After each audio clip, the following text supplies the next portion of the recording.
Ating simula ng umaga ng mga balitang dapat nating malaman sa 774 Balita Ngayon. 774 Balita Ngayon. 30 minutong pag-uulat ng mga impormasyon at mga pangyayari sa loob at labas ng bansa. 774 Balita Ngayon. Kasama ang buong pwersa ng 774 News Team. 774 Balita Ngayon. Sa himpilang pinagkakatiwalaan sa balita at serbisyo publiko. DWWW 774, your ultimate news and music radio. At ngayon, narito ang inyong mga tagapagbalita. 774 Balita Ngayon.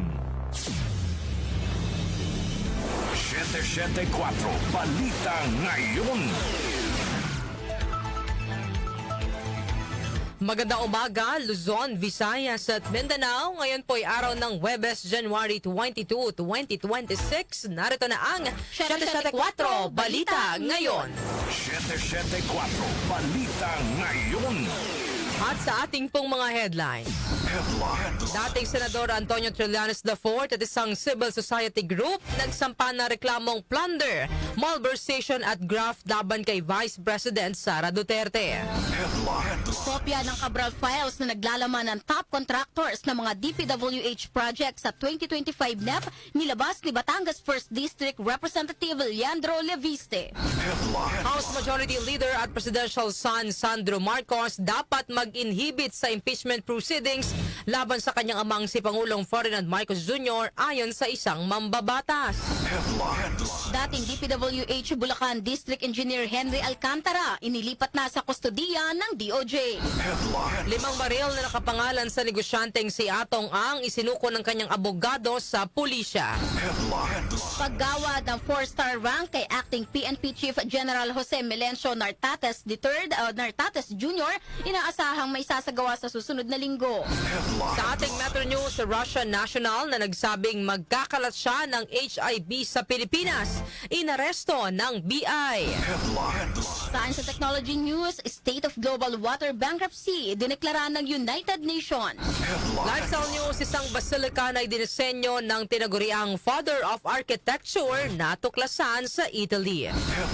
Sa ating music trivia, kaarawan ngayon ng dating lead singer at frontman ng rock band na nagpasikat ng mga awiting Anyway You Want It at Don't Stop Believin'. Sino siya? Alamin. Balitang kakaiba, isang pusa sa China. Aksidenteng napasama sa loob ng umaandar na washing machine. Ang ating po oras, 6:35 ng umaga. Kami po ang inyong tagapagbalita, Darlene Olanyo. Ako naman po si Kenny Gacosta. Narito naman ang detalye ng mga balita. 774 Balita Ngayon. Nagsampa ng kasong plunder, malversation at graft sa Office of the Ombudsman si dating Senador Antonio Trillanes IV at ang civil society group na The Silent Majority laban kay Vice President Sara Duterte ukol sa umano'y irregularidad sa paggamit ng confidential funds sa iba pang pampublikong pondo. Saklaw na reklamo ang mga naging aksyon ni BP Sara mula nang maupo ito bilang Vice Mayor ng Davao City hanggang sa mahalal ito bilang Vice President at maitalagang kalihim ng Department of Education o DepEd. Tinukoy sa reklamo ang hindi bababa sa 650 million pesos na confidential funds sa Office of the Vice President at DepEd, 2.7 billion pesos na confidential fund ng Davao City sa termino ni BP Sara noon bilang mayor ng lungsod, 8 billion pesos na halaga ng overpriced laptops, 12 billion pesos DepEd funds at 7 billion pesos unliquidated cash advances sa ilalim ng kanyang pamumuno bilang DepEd Secretary. Binanggit din ng 192 lamang na naipatayong classroom mula sa 6,000 target at ang umano'y ill-gotten wealth at hindi pagdedeklara sa kanyang Statement of Assets, Liabilities and Net Worth o SALN ng mahigit 2 billion pesos na halaga ng deposit sa iba pang assets. Kasama rin sa dahilan ng pagsasampa ng kaso ang hindi umano pagiging karapat-dapat na humawak ng pampublikong posisyon ni VP Sara at pagtataksil nito sa tiwala ng publiko nang magbanta itong ipapapatay si Pangulong Ferdinand Marcos Jr. 774 Balita Ngayon. Samantala, inilabas ni Batangas 1st District Representative Leandro Leviste ang listahan ng umano'y Cabral Files kung saan nakadetalye ang 200 o 721 billion pesos na proyekto ng DPWH sa 2025 National Expenditure Program o NEP. Ayon kay Leviste, ang mga proyekto ay hinati sa mahigit 401 billion pesos na budget na sinabing allocable ng mga district congressmen, 14 billion pesos na iminungkahi ng mga party list, 20 billion pesos na iminungkahi ng mga senador, iba pang karagdagang pondong inilaan sa kanila, mga priority multi-year projects ng DPWH at 161 billion pesos na kahina-hinalang listahan ng mga proyekto. Inahayag ni Leviste na ang 161 billion pesos ng proyekto ay may nakatag na OP, ESOP, F1, BINI-10, OT2, Leadership at SENTI 2025. Kabilang din sa isinapubliko ni Leviste ang top contractors ng mga proyekto sa 161 billion pesos na pondo at lumabas na ang top 15 contractors ay nakakuha ng tinatayang 40% ng mga natukoy na kontrata. Samantala, Pangulong Ferdinand Marcos Jr. at BSP tinalakay ang pagbaba ng interes at takbo ng ekonomiya ng bansa. Narito ang report ni Chanel Salazar. Tinalakay ni Pangulong Ferdinand Marcos Jr. at Bangko Sentral ng Pilipinas Governor Eli Remolona Jr. ang pagbaba ng interes at ang kalagayan ng ekonomiya ng bansa. Ibinaba ng BSP ang key policy interest rate sa 4.5% kasama ang bawas sa interes sa overnight deposits at pautang. Ayon sa Central Bank, inaasahang mananatiling katamtaman ang paglago ng ekonomiya sa unang bahagi ng 2026 bago muling bumilis sa 2027 at malapit na ring matapos ang kasalukuyang pagluwag sa polisiya sa interes. Samantala, inaasahan naman ng World Bank na lalakas ng ekonomiya sa susunod na 2 taon, kasabay ng mas aktibong paggastos, pagtaas ng pamumuhunan at pagpapatuloy ng mga proyektong pang-infrastruktura lalo na sa mga rehiyon sa labas ng Metro Manila. Ako si Chanel Salazar ng DWWW 774, Your Ultimate Music Radio.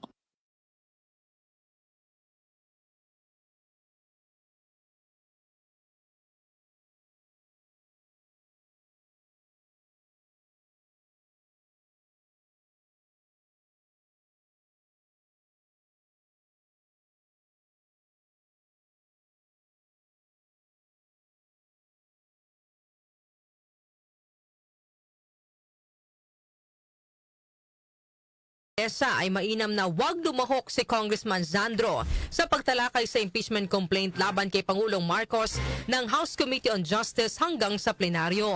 Aminado naman si De Lima na hindi pa niya nasisilip ang patakaran ng Kamara hinggil sa ganitong sitwasyon. I think that would be a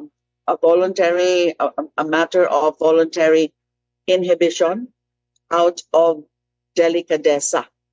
Kung siya ay papayagan na mag-participate sa committee level and even sa plenary.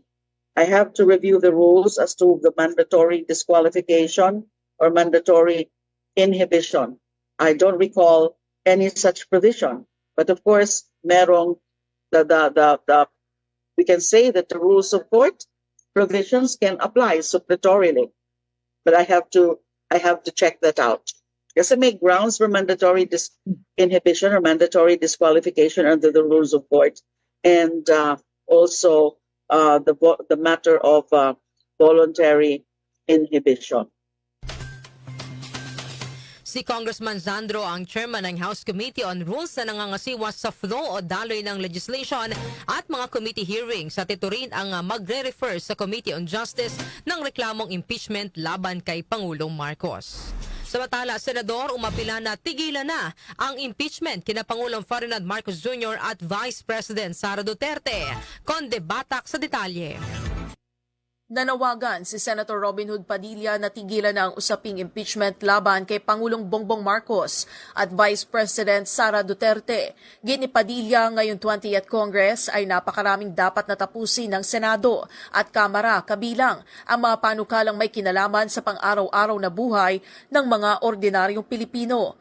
Hiniling na senador na ihinto na rin ang pamumulitika dahil sukang-suka naman ang lahat sa walang katapusang pag-aaway at agawan ng kapangyarihan.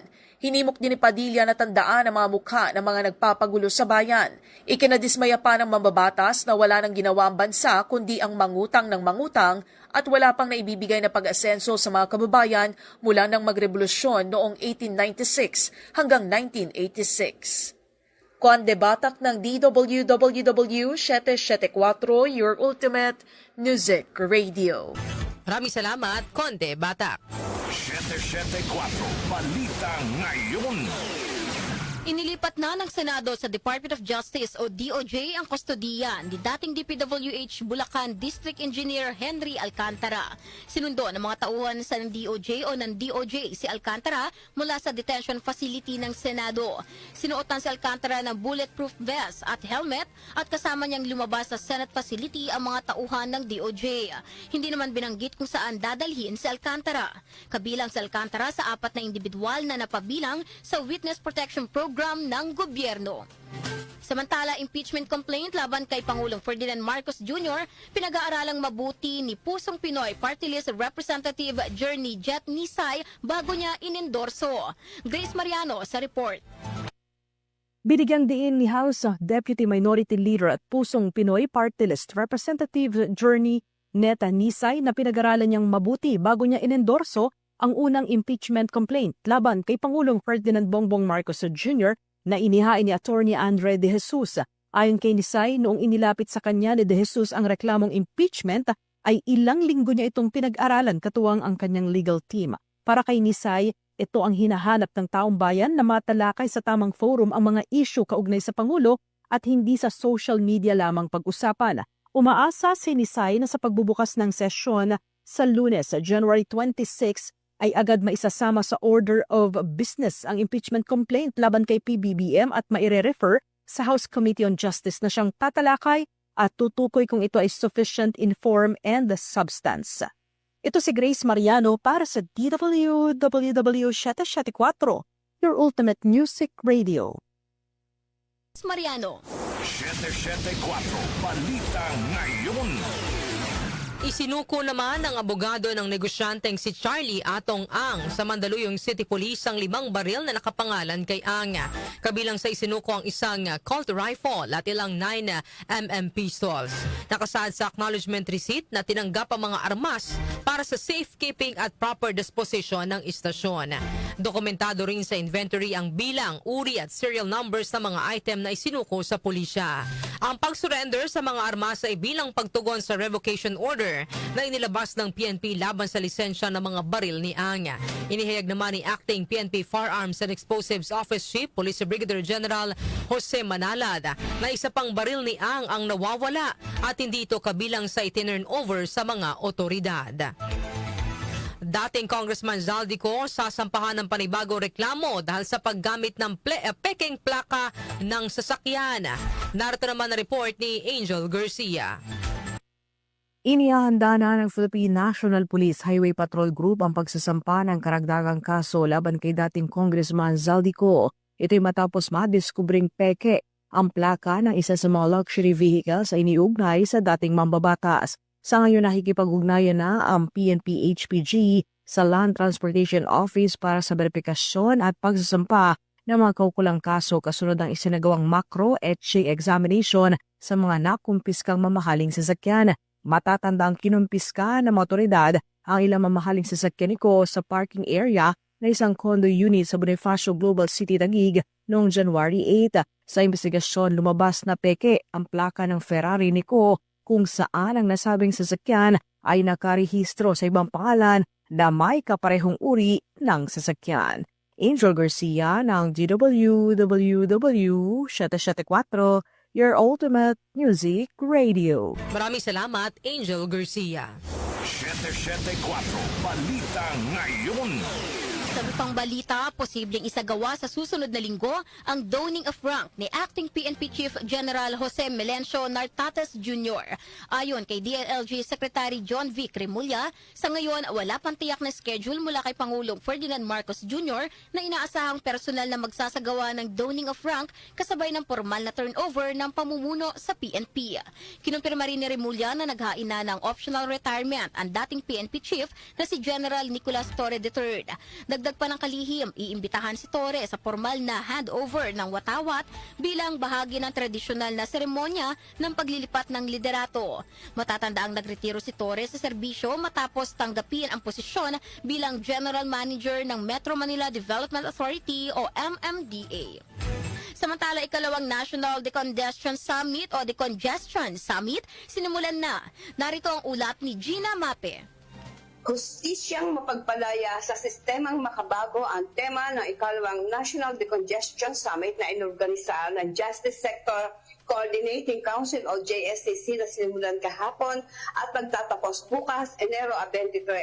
Layon ng JSCC sa pangunguna ng Korte Suprema katuwang ang Department of Justice at Department of the Interior and Local Government sa ikalawang Decongestion Reintegration Summit na may resolba ang nagsisiksikang mga pita na sumisira sa layunin ng makabuluhang pagbabago. Tinitiyak ni Supreme Court Chief Justice Alexander Gesmundo na nananatiling matatag ang Korte Suprema sa paglutas sa mga dahilan ng decongestion na ginagarantihan ng saligang batas, gaya ng kalayaan at tamang proseso, refined jail jurisprudence o pinakabagong desisyon sa paglalagak ng piyansa, napapanahong paghatol sa mga kaso, regular na pagbisita at pagpapalumag sa mga kulungan, pagpapatupad ng continuous trial, regular na monitoring ng mga nabibimbing kaso at paggamit ng teknolohiya sa case management system at iba pa sa ilalim ng Strategic Plan for Judicial Innovations 2022-2027. Dinagdag din ni CJ Gesmundo ang pagsusulong ng mas makatao, restorative, and reform-oriented na sistema ng hustisya. Ang Jail Decongestion Summit ay unang dinaos noong 2023 na naglalayong mabigyan ng maayos na pamumuhay at may dignidad ang mga PDL o persons deprived of liberty habang sila ay nasa pitan. Ako si Gina Mape ng DWWW 774, your ultimate music radio. Maraming salamat, Gina Mape. 774 Balita Ngayon. Ang ating pong oras, 10 minuto bago mag alas 7 ng umaga, kami pa rin po ang inyong tagapagbalita, Darlene Olanyo. Ako po si Kenny Gacosta. 774 Balita Ngayon. Metro News. Metro News. Inaresto ng Bureau of Immigration o BI ang isang Russian national na nag-viral matapos sabihin nito sa isa niyang video na magkakalat siya ng HIV sa Pilipinas. Makapanood sa viral video ang 22 years old na Russian national na naglalakad sa Bonifacio Global City o BGC habang nagmumura at sinasabing magpapakalat siya ng naturang sakit.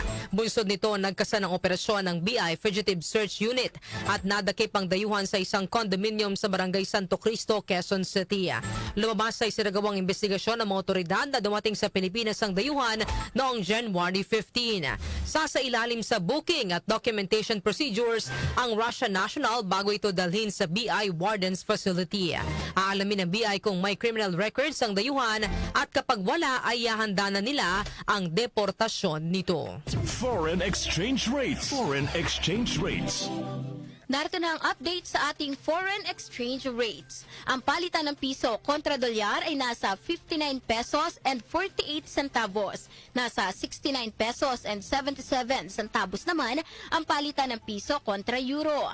Habang ang British pound ay nasa 79 pesos and 93 centavos. Ang palitan naman ng piso kontra Saudi Real ay nasa 15 pesos and 86 centavos. Habang ang Japanese yen ay nasa 38 centavos. Lotto results. Lotto results. Update naman po tayo sa resulta ng lotong iatid po sa atin ni Jonah Bakiran. Jonah. Narito na mga lumabas na winning combination sa Grand Lotto 655 na binola kagabi January 21, 34, 28, 48, 25, 55 at 3. Wala namang nakapag-uwi ng papremyo na 33,193,409 pesos and 20 centavos. Ang bola naman sa Megaloto 645 ay ang 28, 12, 2, 15, 23 at 13. Kung saan dalawa naman ang maghahati sa papremyo na 33,350,760 pesos and 40 centavos. Ako po si Jonah Bakira na nagsasabing wag lang umasa sa bola, tumaya sa buhay para makajackpot ka ng tagumpay. Maraming salamat, Jonah Bakiran. Science and Technology. Science and Technology. Para naman sa ating Science and Technology News, State of Global Water Bankruptcy, idineklara ng United Nations. Detalye mula kay Rose May Miranda.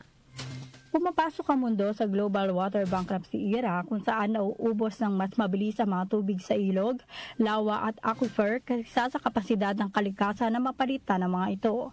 Ayon sa United Nations Research Institute, ang mga dekada ng labis na paggamit, polusyon, pagkawasak ng kapaligiran at pressure sa klima ay nagbunsod ng paglampas sa point of recovery ng maraming water system. Sa isang bagong ulat ng UN University Institute for Water and Environment and Health, hindi na umano sapat na ilarawan lamang bilang water stress at water crisis ang mga bagong realidad sa isyu ng tubig sa mundo. Nakasaad din sa report na malaking bahagi ng wetlands ang nawala sa mundo sa nakalipas na 5 dekada na nasa tinatayang 410 milyong ektarya o halos kasing laki ng European Union. Isa pang senyalis ng water bankruptcy ay ang pagkaubos ng tubig sa ilalim ng lupa kung saan bumaba ng nasa 70% ang pangunahing aquifers na ginagamit para sa inumin tubig at irigasyon. Nakadagdag din umano sa problema ang pagbabago ng klima na nagresulta sa pagkawala ng mahigit 30% ng glacier mass o malalaking tipak ng yelo simula noong 1970 at ng seasonal meltwater kung saan nakadepende ang milyon-milyong tao. Bagamat malugod na tinatanggap ng ilang scientists ang pagtutuon ng atensyon sa isyu ng tubig, nagbabala sila na maaaring mabaliwala ang ginagawang progreso sa mga lokal na antas dahil sa naturang deklarasyon ng global water bankruptcy. Pangalagaan ng ating kapaligiran para sa magandang kinabukasan. Ako si Rose May Miranda ng DWWW 774 Ultimate Music Radio. Maraming salamat sa Science and Technology News, Rose May Miranda. Lifestyle News. Lifestyle News. Sa atin naman pong lifestyle news, isang basilika na idinisenyo ng tinaguriang Father of Architecture na tuklasan sa Italy. Detalye po ihatid ni Mika Fajardo. Nahukay sa Italy ang isang mahigit 2,000 taong gulang na pampublikong gusali na inuugnay kay Vitruvius, ang sinaunang Roman architect at engineer na kilala bilang ama ng arkitektura. Naniniwala ang mga archaeologists na natagpuan nila ang mga labi ng isang sinaunang basilika na nilikha ni Vitruvius sa Fano City sa hilagang silangan ng Roma. Ang basilika ay may hugis parihaba na layout na may 10 haligi sa mahabang bahagi at 4 sa maikling bahagi nito. Ginamit ng mga archaeologists ang mga paglalarawan ni Vitruvius upang matansya nila kung saan dapat nakatayo ang top right corner column ng basilika, kasunod ng paglitaw ng mga bakas ng 4 na haligi nito. Ayon sa mga opisyal, makatutulong ang patuloy na paghuhukay sa site upang malaman kung gaano kalaki ang mismong basilika at kung maaari ba itong mapuntahan ng publiko. Si Vitruvius na nabuhay noong 1st century BC ay kinikilala sa pagsulat ng De Architectura o The 10 Books on Architecture, ang pinakamatandang natitirang treatise tungkol sa architecture. Ako po si Mika Fajardo ng DWWW 774, your ultimate music radio. Maraming salamat, Mika Fajardo. Music Trivia. Music Trivia. Para naman sa ating music trivia, kaarawan ngayon ng American singer and songwriter na si Steve Perry, na dati ring lead singer at frontman ng rock band na Journey mula ng mga taong 1977 hanggang 1987. Si Steve Perry ay pinanganak bilang si Stephen Ray noong January 22, 1949 sa Hanford, California. Ilan sa makilalang awiti ng Journey ay co-writer si Perry, gaya ng Any Way You Want It, Don't Stop Believin', Open Arms, Who's Crying Now, now at separate ways, worlds apart. Umalis si Perry sa banda dahil sa umano'y naramdamang burnout matapos ang kanilang final show noong 1987. Naging matagumpay rin ang kanyang solo career sa kalagitnaan naman ng 1980s at 1990s. Na-reunite lamang sa banda noon si Perry noong mid-90s para sa isang tour. Ngunit naudot ito matapos matuklasan na may problema siya sa kanyang hip o balakang na kailangan ng operasyon. Naging madalang ang paglabas ni Steve Perry sa publiko noong 2000s at nagbalik lamang sa spotlight at naging full-time muli sa musika noong 2018. Ilang pakilala na rin ang natanggap ni Steve Perry bilang isang mga awit dahil sa powerful vocals nito, kung saan naranggo siya sa ika-76 sa listahan ng Rolling Stone magazine bilang 100 greatest singers of all time. Habang noong April 7, 2017, naluklok din siya sa Rock and Roll Hall of Fame bilang bahagi ng Journey. Sa ngayon ay ang Pinoy singer na si Arnel Pineda ang tumatayong lead singer at frontman ng Journey. Ilan pa sa mga sumikat na kanta ng Journey ay ang Troubled Child, Someday Soon, Where Were You, Little Girl, Wheel in the Sky at Faithfully. Balitang kakaiba.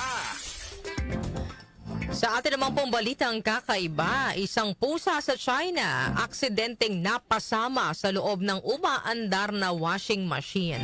Itali po yan ng balitang kakaiba ay hatid sa atin ni Doc Justin. Good morning, Doc Justin. Yes, good morning mga kanyosek. Narito natin balitang kakaiba ngayong araw na ito. Aksidenteng napasama sa mga damit na inilagay sa loob ng washing machine ng isang pusa sa Eastern China. Ayon sa ulat, hindi napansin ang kanyang amo na nasa loob pala ng washing machine ng pusang si Jin Xiao at napasama ito sa mga damit na umiikot-ikot sa washing machine sa loob ng 10 minuto. Nadiskubre lamang ng owner na nasa loob pala ng washing machine ng pusa nang matapos na ang cycle ng paglalaba. Ayon sa owner, nadiskubre na lamang nito ang kanyang fur baby ay nasa loob ng washing machine matapos ang cycle. Maswerte namang ligtas na nakalabas si Jen Xiao, ngunit basang-basa ang balahibo nito at namumula-mula ang ilong. Nawagan naman ng mga veterinary expert na ugaling i-check muna ang loob ng mga appliances bago paandarin dahil madalas naghahanap ng masisiksika ng mga hayop para hindi lamigin. Ako, kawawa naman. Di ko may mating ko ng itsura niya. Kung sa kokop ng wating matina, check yung mabuti. Lalo na rin doon sa sa mga nagpapark ng sasakyan bago umandar. Check yung mabuti. Ikutan nyo kung mayroong mga pusa o aso na nandoon sa gulong. Dahil marami ng mga insidente na talagang hindi na iwasan nasagasaan ang mga hayop. Anyway, ingat-ingat lang at mahalin natin sila sapagkat pag minahal natin sila, sila isusukli sa atin ang papalik. Ibang hayop yan, hindi tulad ng ibang hayop na minahal mo na lahat-lahat. Tono pa naman ang loob ang isinukli. May hugot si Doc Justin. Justin. Mga kanyosik, yan ang ating balitang kakaiba ngayong araw na ito ko si Doc Justin. Just out na ko. Thank you. Maraming salamat, Doc Justin, para sa ating balitang kakaiba. Sino kaya yung pinatatamaan niya? Yung ibang hayop to, minahal mo na ng gusto, di ba? Iba pa rin yung sinukli. Oo. Pero tama yung paalala ni Doc Justin, Kenny, na ayun nga, bago yung mga appliances, bago paandarin, check muna kung baka may pusa dyan sa loob or kaya aso na maliliit, di ba, nakasya doon. Or yung mga sasakyan. Kasi kadalasan doon sila nagpapahinga, di ba? Correct. Lalo sa kalsada, di ba? Nalalamigan sila doon sa simento. Kaya ugaliin po natin na i-check sila. And of course, kapag may mga kalamidad gaya ng bagyo, huwag din natin naman na iwan ang ating mga alaga, di ba? Kung mag-relocate tayo, isama po natin ang ating mga alaga. Kung hindi man, sabi nga nila din, kung hindi man talaga kaya na maisama, at least tanggalin nyo sa pagkakakadena, pagkakatali, pagkakakulong. Tama. May ilang pagkakataon, may video na tayo nakita noon na sobrang baha, pero hindi makaalis yung mga alagang hayop kasi nakatali sila, halos malunod na sila, di ba, sa kulungan nila. Kasi kaya naman nilang lumangoy di ba? Yung mga aso, pusa, may kaya nila yan. Kaya nilang iligtas yung sarili nila kung hindi sila nakatali pero or as much as nakakulong. possible, ay isama po natin sa paglikas. Correct. Ayan, mga kanyusik, yan po ang ating balitang kakaiba. So bago tayo magtapos sa ating balitaan, Kenny, ito muna, bigay ko muna ang ating question of the day, ang ating pong katanungan na bibigyan po natin ng opinyon ngayong umaga po ng Huwebes. Anong reaksyon ninyo sa mga panawagan na ipa-impeach ang dalawa sa pinakamataas na opisyal ng bansa? Kasi ito nga po, no, yung si Pangulong Ferdinand Marcos Jr., ito na nga, meron na siyang kinakaharap na impeachment complaint na inihain po sa Kamara, habang si Vice President Sara Duterte naman ay itinutulak din na sampahan ng impeachment complaint na for sure gagawin yan pagkatapos ng 1-year bar rule, nung nauna niyang impeachment complaint, February 5, yes, kung di tayo nagkakamali. So yan pa yung aabangan natin. So ang ating katanungan, mga kanyusik, ano ang reaksyon ninyo sa mga panawagan na ipa-impeach ang dalawa sa pinakamataas na opisyal ng ating bansa? So para po sa sa inyong mga opinyon, ang ating pong text line 0929-321-8738 at maaari din po kayong mag-comment sa ating pong Facebook Live at sa ating YouTube channel. Inyo pong narinig ang mga may init na balita ngayong araw po ng Huwebes, January 22, 2026. Kami po inyong tagapagbalita, Darlene Olanyo. At ako naman po, si Kenny Gacosta. Napasa inyo ang 774 Balita Ngayon. 774 Balita Ngayon.